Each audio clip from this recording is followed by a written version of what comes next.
Guys आजको topic चाहिँ amoxicillin र क्लाभोनिक एसिड किन कम्बाइन गरेर दिन्छौँ। अमोक्सिसिलिन भनेको चाहिँ एउटा एन्टिबायोटिक हो। क्लाभोनिक एसिड भनेको चाहिँ बिटा ल्याक्टमेज चाहिँ हो होइन। त्यसको चाहिँ के हुन्छ भन्दाखेरि अमोक्सिसिलिन भनेको चाहिँ एन्टिबायोटिक हो, त्यसले ब्याक्टेरियालाई मार्नमा हेल्प गर्छ होइन।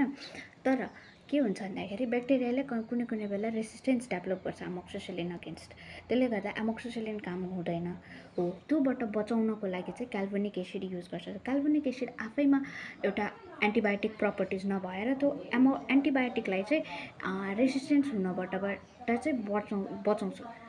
सो त्यस्तो प्रपर्टी भएको कारणले अमोक्सिसिलिन र क्लाभोनिक एसिड हामी कम्बाइन गरेर दिन्छौँ। सिलिन लिँदाखेरि चाहिँ के हामीले प्रिभेन्सन लिन सक्छौँ। त्यो भनेको चाहिँ एउटा चाहिँ हामीले पानी प्रशस्त खानु पऱ्यो। सेकेन्ड भनेको चाहिँ हामीले खाना खाएपछि मात्रै लिनु पऱ्यो। अनि त्यसपछि त्यो पनि हामीले कुनै पनि ग्यासको औषधि लिएपछि मात्र लिने र कहिले पनि एन्टिबायोटिक आफै नलिने। जहिले पनि अगर डक्टरले सजेस्ट गरेको छ भने मात्र लिने, न त नलिने। एन्टिबायोटिक जथाभावीको लागि युजको लागि होइन, न त पछि तपाईँहरूलाई नै हार्म गर्छ त्यस्तो चिजहरू। सो एन्टिबायोटिक लिँदाखेरि चाहिँ एकदमै ध्यान दिएर एकदमै राम्ररी प्रपर डोज सेड्युल बिचमा नछोड्ने। 6 दिन भनेपछि 6 दिनै लिने, 3 दिन भनेपछि 3 दिनै लिने, त्यो बिचमा छोड्ने काम नगर्ने है। Follow for more medical updates like this.